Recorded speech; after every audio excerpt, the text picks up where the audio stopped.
I have worked in both India as well as UK. So the interview process is completely different. No inky pinky ponky thing. Hi everyone, and today we are going to discuss how we can grab different opportunities and get job internships in UK.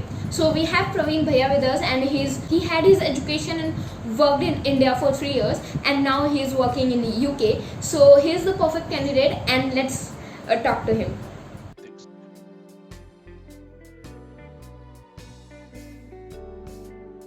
Things. Hi everyone. Hi to everyone. So yes. So right now, let me give a quick introduction about what exactly happened and why this one is. Okay. So I came here to the UK to pursue my master's in cloud computing from University of Leicester, and I've got a job here. And for the past say what 4.5 years, I've been employed by different companies, and it's been going awesome. So the first and the foremost question, that what are the skills required so that I can apply for a job opportunity or intern opportunity in UK?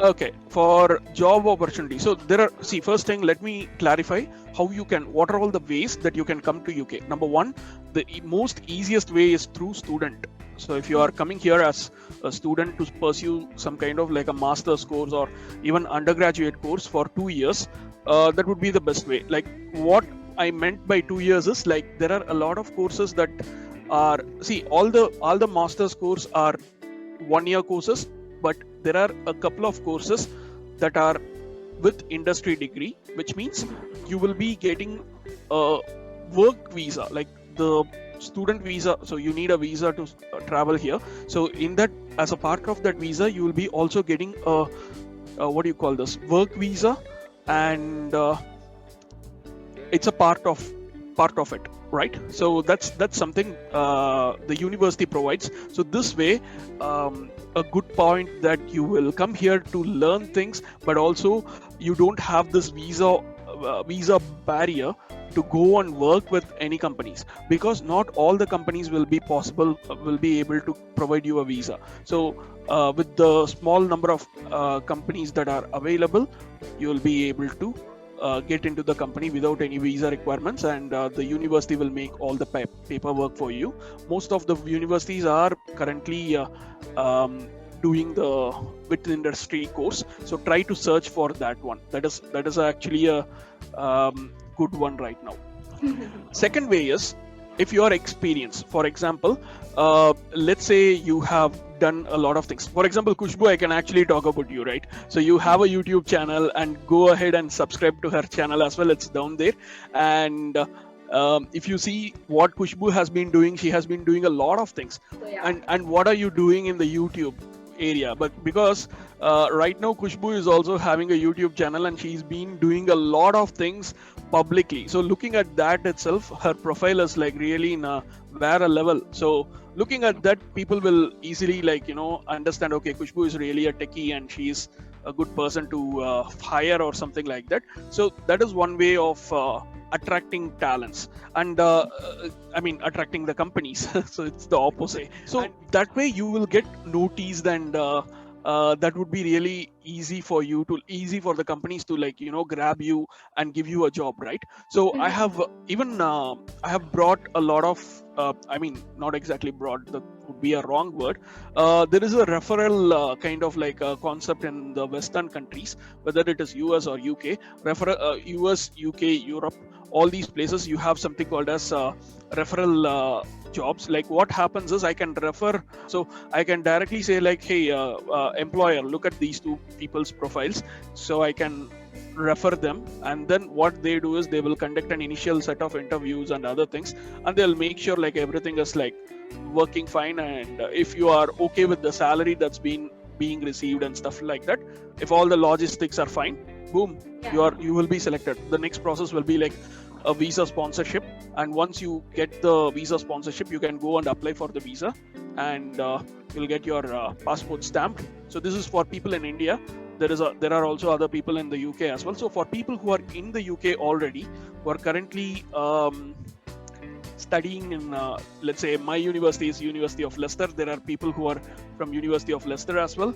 Okay, so if you are already a student here and you are working, you are studying here, the switch will be easier. So for a person who is already in the UK, if you want to get the visa transfer is going to be very easy for the employers. And the next thing is, once you get a visa, you can start working for the employer full time. So that's what generally happens. And there is a concept called minimum wage here, and the what exactly minimum wage needs to be paid. Like for example, 1 hour you would be getting paid around uh, 20 pounds for a PHP developer, and for a JavaScript developer the average is around 25 pounds. So thinking about those things, per hour you will be paid 2500 rupees in Indian terms. So that's actually a good money, decent money. And the only reason why the difference is the cost of living is a bit higher here. So it is like Mumbai of UK will be like Mumbai of India, as simple as that. The rental values, the cost of living, the purchase power, etc. Those kind of things are a bit higher. So these are the only ways you can get to UK. These are some of the ways. There are many ways, but Okay. these are the ways which I know. So that's one thing. Okay. So the second thing comes when you get to UK. How can you approach companies? Okay. I'm kind of like making it in a twisted way, because I'm trying to make companies approach me rather than I approaching companies. Because in my experience for the past 4 years, when I have seen how the interviews went on with me, when I try to approach any company, that goes on boom. But when the companies try to approach me, it goes well. I don't know why, but that's what happened. And so make sure your profile is really good. A lot of people here, a lot of companies here look at LinkedIn profile, and make sure your LinkedIn, that is your professional identity. Okay, so make sure you have that profile perfectly, and keep it updated and stuff like that. So that's something which really helps. Yeah, you are saying something, Khushboo. Yeah. So there's another question which my friend asked, and he was like, if I'm in India and I apply for the UK job in UK and I get selected, so how am I going to manage my expenses, like the flat and all? Do companies take care of those things, or if we have to manage it all by ourselves? So for me, do you remember that I was telling about, like, I went to this game company first? They were very generous enough to take care of my almost first month's complete, like everything. They provided me with the breakfast, they provided me with an accommodation. Everything came up to a cost of like 3 lakhs. When I'm already in the UK, they were paying me all those things, reimbursing me with everything. The accommodation was like perfect 5-star accommodation in London. That's extreme. Like, I don't see any employer that would do out of, like, beyond those kind of things. There are some companies that they do. The same way I just joined another company in London. They said they can't take care of any of these things because I'm already in London, right? So they shouted at me, why do you even ask these things? And so there are different ways, like different companies that they do it. So it depends on the companies. But if you're coming from India for the first time to the UK, definitely it is. I feel that I saw somewhere that it is the employer's responsibility to take care of your needs. That is the basic needs. At least you need to be provided with 1 month of accommodation and food and expenses in case if there is anything. Because obviously you come here without any money, right? Like most of the people do that. So definitely there are possible. There is something called as relocation expenses covered. So make sure you have got that relocation package provided. So that is what you need to ask for. That's great. There was another question in my mind. So if we got a job and we are applied for a visa, and there were some technical or some problem with our work, and we were not able to get it on time. So do companies like manage that, or they like cancel your acceptance letter or something? Employment. Okay. You mean to say like you applied for visa but visa has not arrived, something like that? generally most of the companies will take care of it, because it becomes a black mark on the company as well. As a sponsor, they have to make sure that you are getting a visa, so that is on their responsibility. 90% of all the companies, they go through their law agency, like solicitors and lawyers, and most of the times it would be like 100% success with the, see, generally they will take care of everything, and most of the companies also take care of their visa expenses as well, so shouldn't be much trouble in that case. But in case if you are like, for example, obviously you are traveling from your home country to another country, right? Obviously UK's immigration laws are also strict, so in case if you are like missing a document or something like that deliberately, if it was your deliberate error, so they have said like, yeah, the mandatory documents are, number one, your passport, number two is your TB certificate, you need to have a tuberculosis test, something like that. So these two documents, as far as I know, that is mandatory. So I mean, certificate of sponsorship, they would have it. So yeah, if there is one of the let's say you are sending the application without putting your passport, that's blatantly your mistake. So those kind of things, they can take a responsibility. Otherwise, mostly the whole company will take care of everything. In case if there is any rejection or something like that, if the problem is not yours, like for example, you haven't you have given all the things, all the documents properly, but there seems to be some kind of an administration error or technical error or clerical error, they will try to vouch for it. See, how can you reject this visa? Because all the documents have been provided, everything is perfectly given. How can you reject? And they will try to like vouch it. But let's see. It depends on the company again. So hopefully everyone's visa should be like approved. There shouldn't be much hassle in that. So another question was that if you want to change your company, maybe you are working in one and you want to change. So is the process same, like you apply for a rejection, like a resignation, and then you apply for other interviews, and is the same process or there is some difference? In India, I feel that when I was working in India, I have seen a lot of companies have something like fixed contract bond or something like that. So you need to work for at least 2 years or 1 year. 1 year or The main reason is, as a fresher, you have been given the necessary training to work on this job, and because of that reason, they have given like so many good things, like, you know, out of good faith, they have actually given you all these things. But if you want to immediately go out of your company after getting the training, that's completely unfair. So that's the reason they have that clause in India. But here I don't think, and moreover, I haven't the only time I have approached or like I have joined as fresher as once, and both the times, like one or twice, both the times I haven't seen such a clause here. So anytime you can actually resign, but there is a thing called as probation period. I believe nowadays all the companies in India also has a probation period, right? So probation period you need to pass, else both the parties can say like, get lost, 4 weeks time or 1 week time. So you have 1 week, bye. You don't even need to come to work, we will pay you for that 1 week, something like that they will say. And that's something is there. Apart from that, if you cross this probation period, I guess everything is smooth. So also I wanted to know that are the interview process any different for like in India and in UK? A lot. In the UK, I guess a lot of things are like very practical here, starting from studies. I have studied both in India as well as UK, and I have worked in both India as well as UK. So the interview process is completely different. No inky pinky ponky things. That is very less. So they might give you a test question, like so there are like, generally there are like 5 rounds of interviews.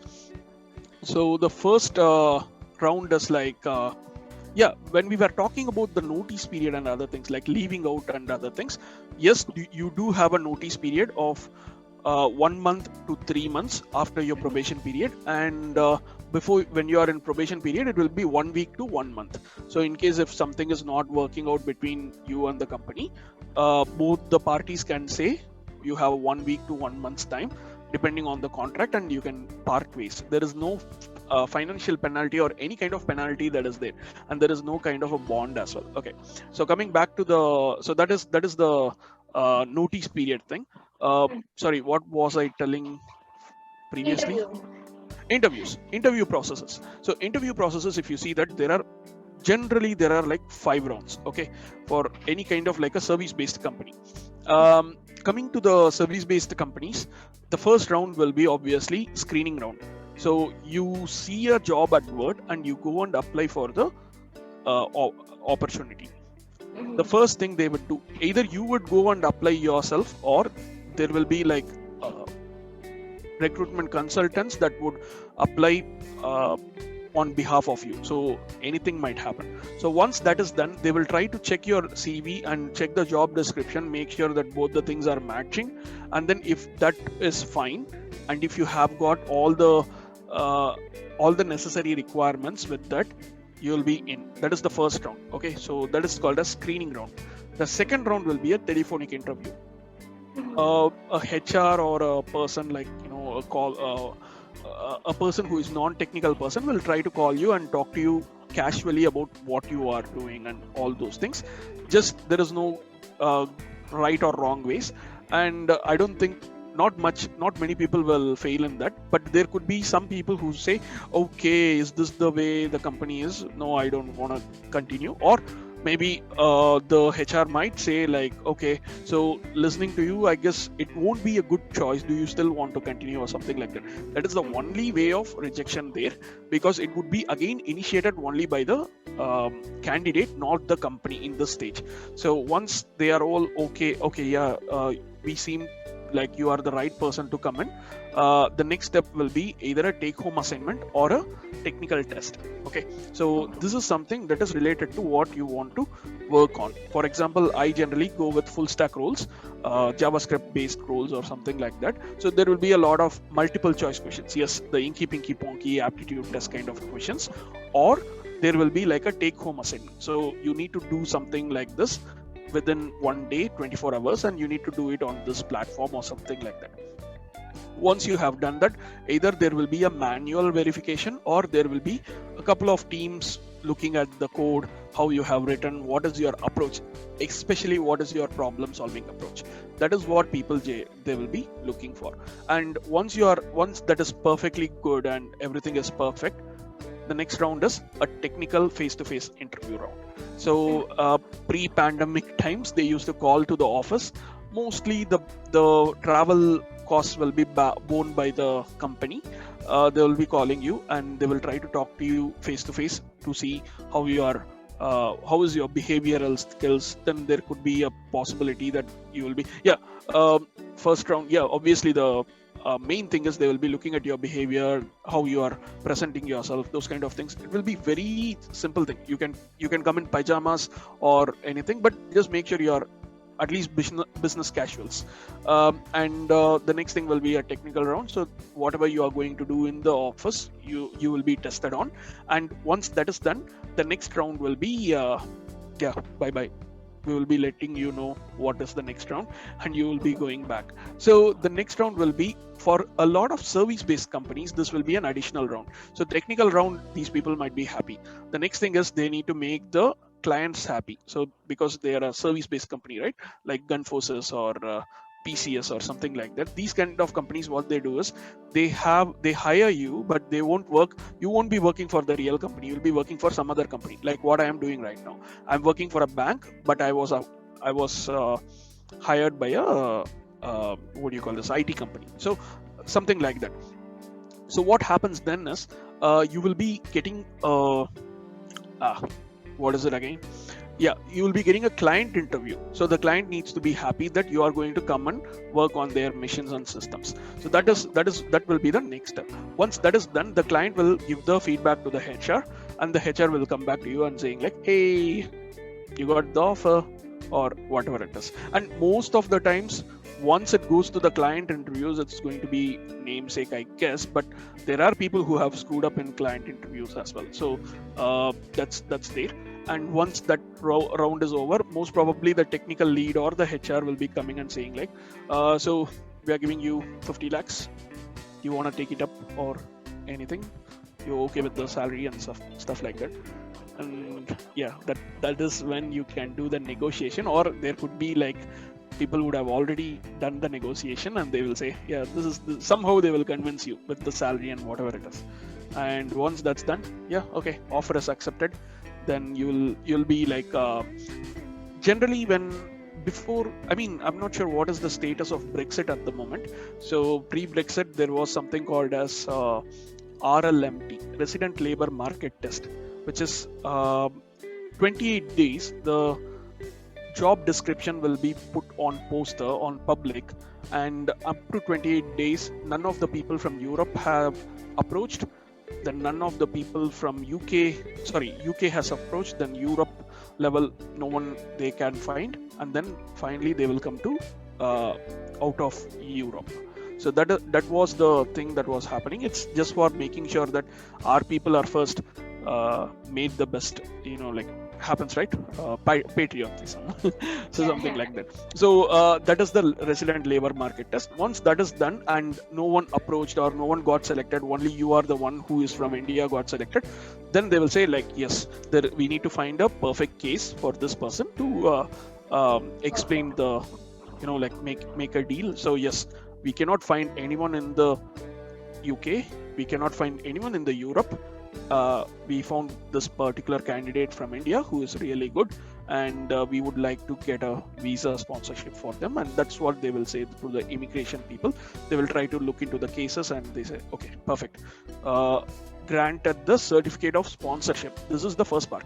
Once that is done, it is the candidate's responsibility plus the company's responsibility to make sure everything is going good to apply the visa, and then the visa gets approved or worst case rejected, and then the other things happen. Sunidhi Hegde says like, how can you conclude you hate or love when you are exploring it as a beginner? Don't conclude. Khushboo, you At have an that answer time. for it? Yeah, don't conclude. Yeah. Okay, go on. You answered that question. So I want to say like explore everything and give it time to like settle. Don't Yeah. conclude so early. You See, have option to like explore everything. Why you want to like make a stamp make that an okay I assumption or don't make like? a stand. Yeah, Yeah. don't be strong on it. And one more thing which I wanted to say is, to start with this, I hated React.js in the initial days. Now my blood is there in React.js, or React.js is there in my blood. Okay, I can say both the ways because I contributed to React.js code base. At the same time, React.js Lana, my blood is also running. So that way I'll say like a particular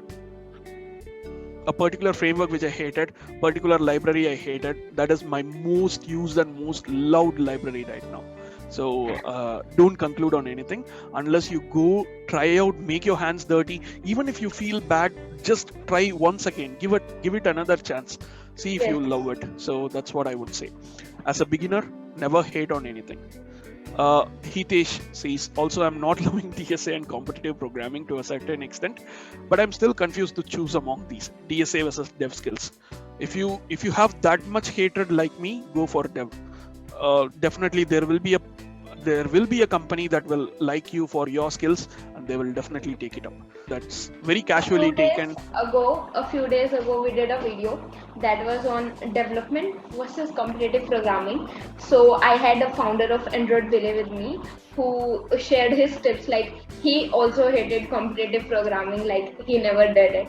So he shared how he got jobs and internships in India, and he did everything without competitive, and how he wants every student to get aware of these things so that they can stop like hating and start making more projects and do more stuff. So if you are interested, you can check that out. So Awesome. Thanks a lot, Praveen, for giving us so many tips and so many advices, and I hope everyone enjoyed and got the information they wanted. Yeah, thank you so much, and yeah, don't forget to subscribe to both our channels, and we will see you guys next time. Yeah, next time, see you. Have a nice weekend. So I hope you liked the video and you got all your queries answered. Don't forget to subscribe, and I will see you guys next time. Bye bye.